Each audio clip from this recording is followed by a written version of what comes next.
नमस्कार दोस्तों, स्वागत है आप सभी का रोशन सा स्टडी पॉइंट पर। और मैं लेकर आ गई हूँ आप लोगों के लिए क्लास 11th के हिंदी का आपका नेक्स्ट चैप्टर, जिसका हमारा नाम रहने वाला है गूंगे। तो इस चैप्टर में हम मेनली अब गूंगे से समझ में आ रहा है कि हमारी पूरी कहानी जो है वो एक गूंगे पात्र के इर्द गिर्द घूमती है, जो कि गूंगा है लेकिन उसके अंदर वो सारी शक्तियां हैं जो एक सामान्य व्यक्ति के अंदर होती है। तो ऐसे लोग ये नहीं चाहते हैं कि हम उनके ऊपर दया करें या फिर हम उनको मतलब ऐसा समझे कि यार ये कितने बेचारे हैं, ऐसी भावना नहीं रखते। वो भी चाहते हैं कि हमें क्या हो, समाज में इक्वल मतलब जो है समान एक भूमिका जो है वो मिले। ठीक है, हमारे इसके राइटर कौन है? तो राग्य राघव जी। इसके लेखक कौन है? राग्य राघव जी गूंगे कहानी के लेखक है। ठीक है, नेक्स्ट यहाँ देख लेते हैं पाठ का परिचय।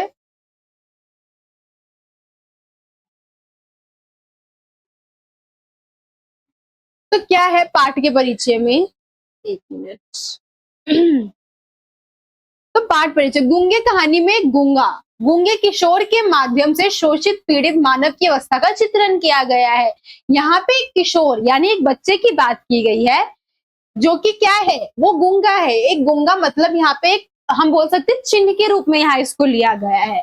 और ये बता किसे रहा है? तो हमारी जो मानव है, मतलब जो हम लोग हैं, जो पूरी तरीके से सही है, हम बोल सकते हैं, सुन सकते हैं, देख सकते हैं, अपनी राय रख सकते हैं, हम ऐसे लोग हैं। लेकिन क्या है, हम फिर भी शोषित पीड़ित दल है। ठीक है, अब ये कहानी हम धीरे धीरे पढ़ेंगे तो हमको पता चलेगा कि ऐसा क्यों कहा गया है। कभी तो वह मूक भाव से सब अत्याचार सह लेता है और कभी विरोध में आक्रोश व्यक्त करता है। तो हमारे मतलब मानव नेचर ही ऐसा है ना कि हम हमारा जहाँ पे हमें लगता है कि नहीं यहाँ पर हम जाएंगे तो हम फंस जाएंगे, क्यों जाए, हम पहले ही पीछे हट जाते हैं। लेकिन वही बात जब हमारी आती है तो हम लड़ झगड़ के वो चीज अपनाने की कोशिश करने लग जाते हैं।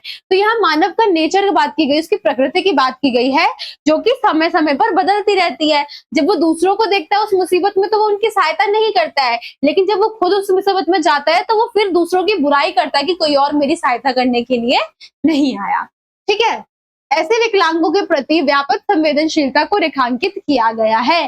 तो यहाँ पे जो हमारे लेखक है राग्य राघव जी, वो हम लोगों को विकलांग बोल रहे हैं, क्योंकि हम जब हमें बोलने की आवश्यकता होती है हम वहां पर मूक खड़े रहते हैं। ठीक है, लेखक के अनुसार समाज के लोग संवेदनशील हैं, वे गूंगे बहरे हैं क्योंकि वे अपने सामाजिक दायित्वों के प्रति सचेत नहीं है। तो यहाँ लेखक इस गूंगे के जरिए ये नहीं बता रहे कि ये गूंगा कितना बेचारा है, ये लोगों से मदद मांगता है, भीख मांगता है, औरत ने इसको पनाह दे रखी है, ये नहीं बता रहे हैं।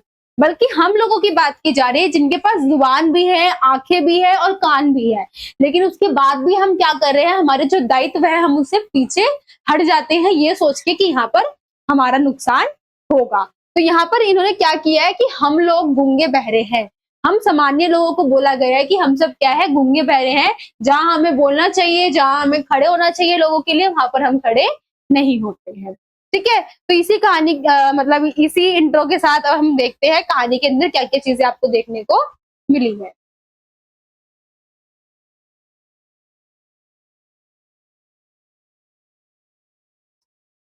सबसे पहले क्या है, कहानी का प्रमुख पात्र गूंगा किशोर, वह जन्म से बहरा नहीं था। ठीक है, वो जन्म से ही बहरा नहीं, सॉरी यहाँ बहरा तो वो था ही नहीं, गूंगा। ठीक है, वो जन्म से गूंगा नहीं था।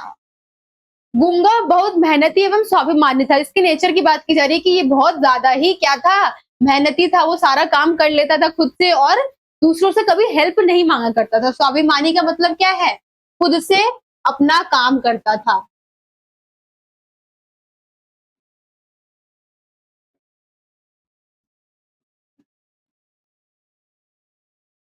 यहाँ पे वो कहीं किसी से हेल्प नहीं मांग रहा है, कहीं जबरदस्त मतलब कोई इसको भीख में दे रहा है कि ले तू कितना बेचारा है, ये ले ले, ये चीज ले ले, तो वो इस इन सब पे विश्वास नहीं रखता था। ठीक है, और उसकी बुद्धि भी बहुत तीव्र थी, वो बहुत जल्दी जल्दी चीजों को सीख जाता था।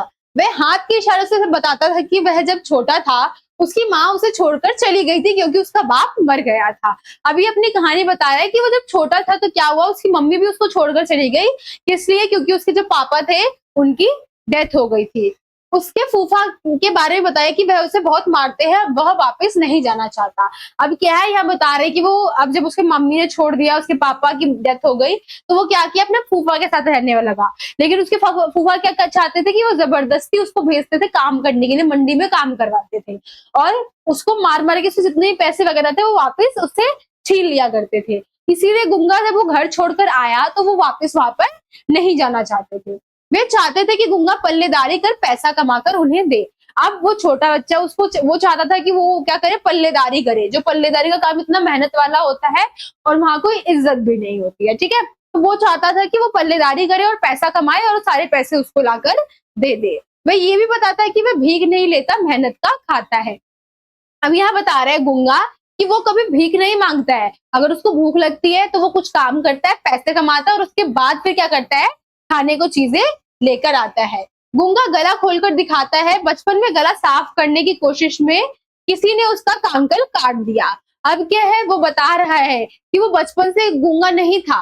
वो क्या किया था, किसी ने उसको बोला कि लाओ मैं तुम्हारा गला साफ कर देता हूँ, और उसके अंदर जो कंठ होती है गले के अंदर, हमारी कुछ इस टाइप की कंठ जो होती है उसको काट दिया गूंगे के अंदर से। वो इस तरीके से बताता है कि मैं इस तरीके से गूंगा बना, ठीक है। चमेली ने पहली बार कांकल के महत्व को अनुभव किया। अब यहाँ पे ये सारी बात गूंगे ने जब इशारों से बोली तो चमेली, जिसके घर में अभी गूंगा जाकर रहेगा, ठीक है, वो सोचने लगी कि ये बच्चा अपने मन की बातें बताने के लिए किस तरीके से अपने हाथों और अपने भावों को प्रकट करने के लिए, दिखाने के लिए अपने आंख और हाथों का इशारों का सहारा ले रहा है। ये कितना जरूरी है, जो हमारे गले में आवाज है वो कितनी जरूरी है।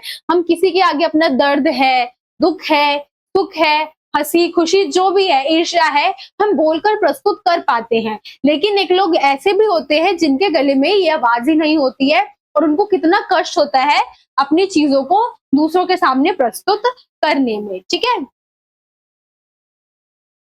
अब यहाँ कुछ संदेश यहाँ दे रखा है छोटा सा। गूंगा जैसे विकलांग भी मेहनत और आत्मसम्मान के साथ जीवन जीना चाहते हैं।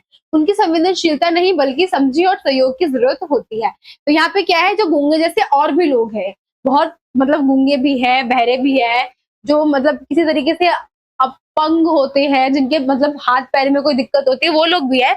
तो वो लोग ये नहीं चाहते कि हम उनसे दया की भावना, सहानुभूति की भावना रखे, हम उनके ऊपर दया करें कि यार ये कितना बेचारा है, ये वो नहीं। वो चाहते कि हम भी उनको समान माने और उनके जैसे ही जो है, मतलब उनको हम कुछ ऐसा स्पेशल फील ना करवाए जिनसे उनको बुरा लगे, ठीक है।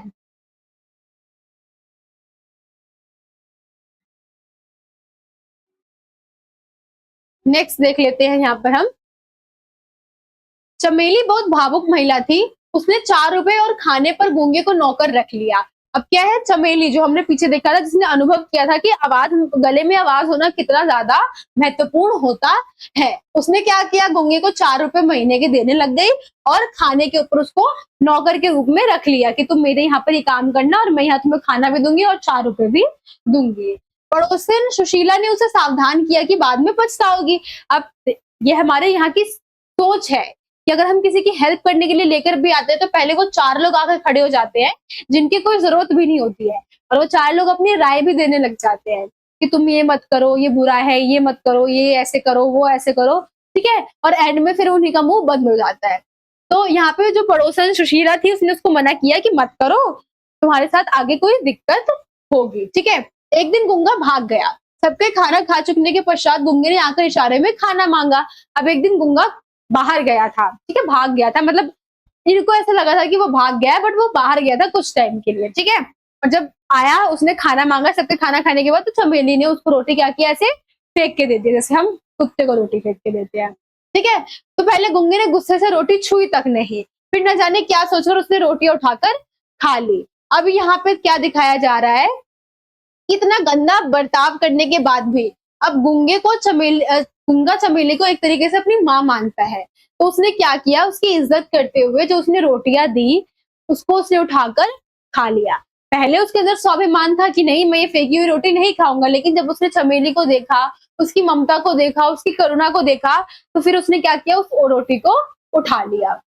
फिर तो अक्सर गूंगा भाग जाता था। फिर क्या हुआ, धीरे धीरे ऐसा ही होने लग गया, गूंगा धीरे धीरे वहां से डेली डेली भागने लग गया। एक बार चमेली के पुत्र बसंता ने कसकर गूंगे को चपत जड़ दी। अब यहाँ पे क्या है, चमेली का पुत्र बसंता है, अब क्या किया, इसने मारा गूंगे को, गूंगे का हाथ उठा, फिर ना जाने क्या सोचकर वो रुक गया।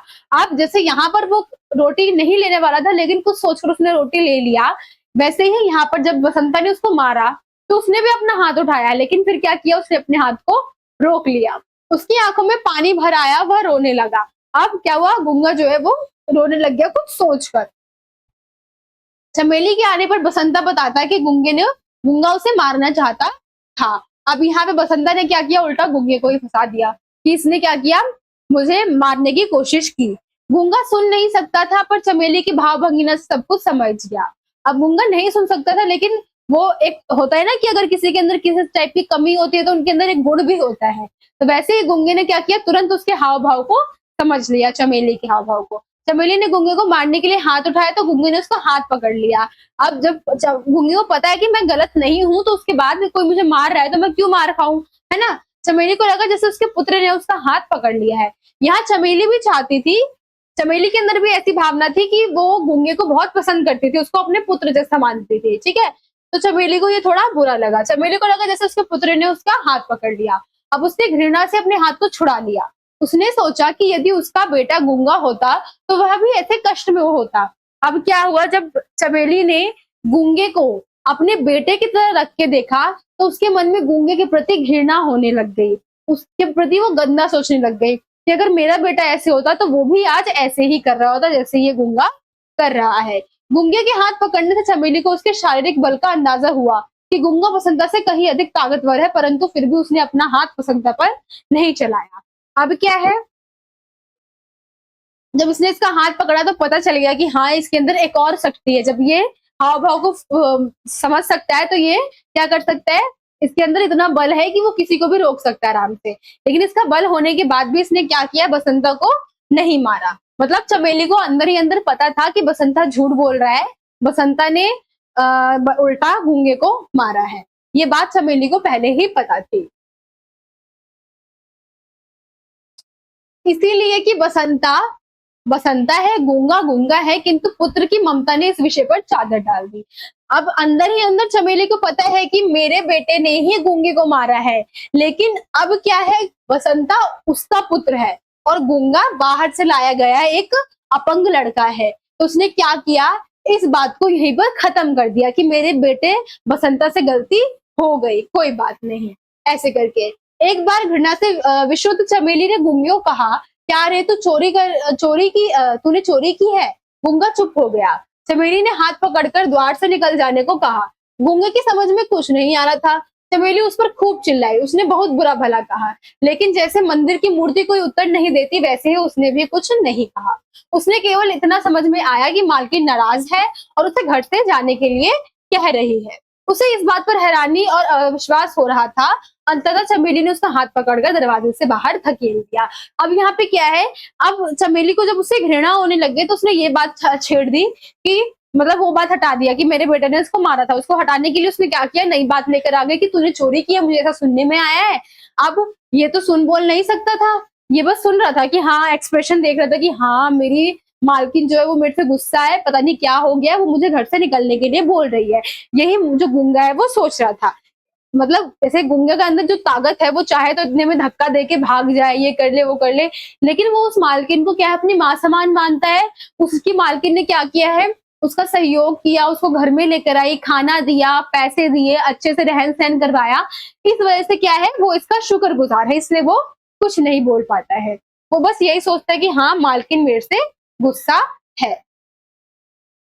करीब 1 घंटे बाद शकुंतला और बसंता यह कहकर चिल्ला उठे, अम्मा अम्मा। चमेली ने देखा कि गूंगा खून से भीगा था, उसका सिर फट गया था। वह सड़क के लड़कों से पिट कर आया था क्योंकि वह गूंगा होने के कारण उनसे दबना नहीं चाहता था। अब रास्ते में जब गूंगा गया तो उसको कुछ बच्चे छेड़ रहे थे, गूंगा गूंगा बोलकर।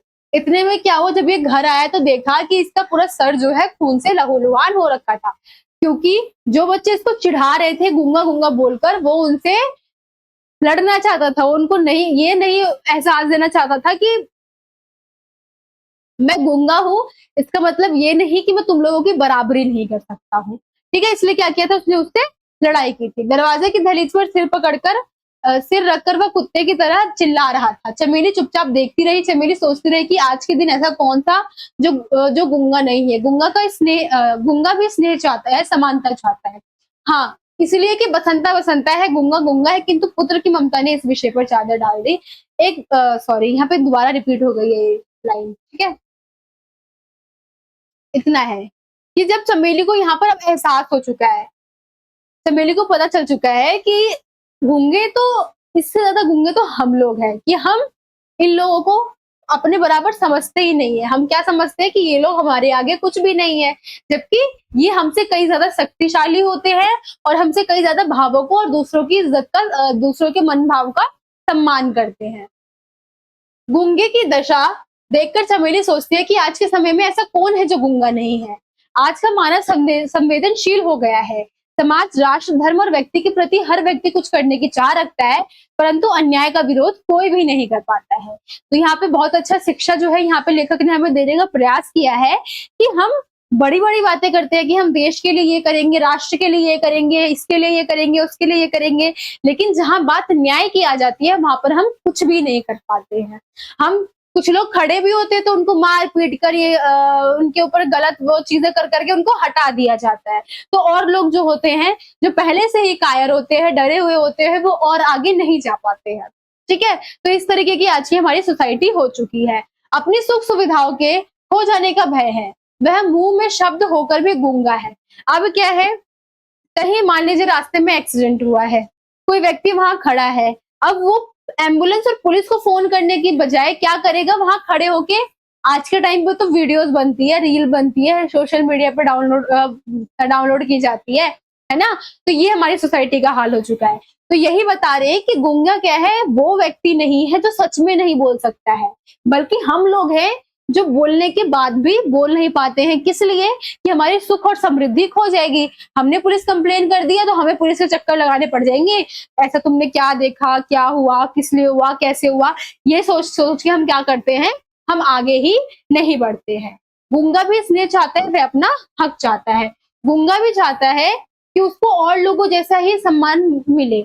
ये ना हो कि वो गूंगा है तो उसको पीछे दिखाने की कोशिश की जाए, उसके साथ गंदा व्यवहार करे, घृणा का व्यवहार करे, लोग उसको गलत समझे, ऐसी भावना गूंगा नहीं चाहता है। या कोई भी व्यक्ति जो है वो भी चाहता है कि उसको एक समानता का अधिकार जो है उसकी सोसाइटी के अंदर उसको प्राप्त हो।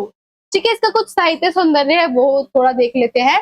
अन्याय देखकर चुप रहने वाले को भी गूंगा कहा गया है। यहाँ गूंगा मतलब ये नहीं है जो गले से नहीं बोल सकता है, गूंगा मतलब ये है कि जो बोल सकता है लेकिन अपनी सुख सुविधा के लिए, अन्याय के लिए नहीं बोलता है। खड़ी बोली में सशक्त अभिव्यक्ति है, खड़ी बोली का प्रयोग किया गया है। समाज का संवेदनशील चित्रण किया गया है। संवेदनशील कहा, समाज सिर्फ अपने में ही खोया हुआ है, उसको एक व्यक्ति की चिंता ही नहीं है, वो बस अपने बारे में सोचते हैं और अपना ही भला करने की कोशिश करते हैं।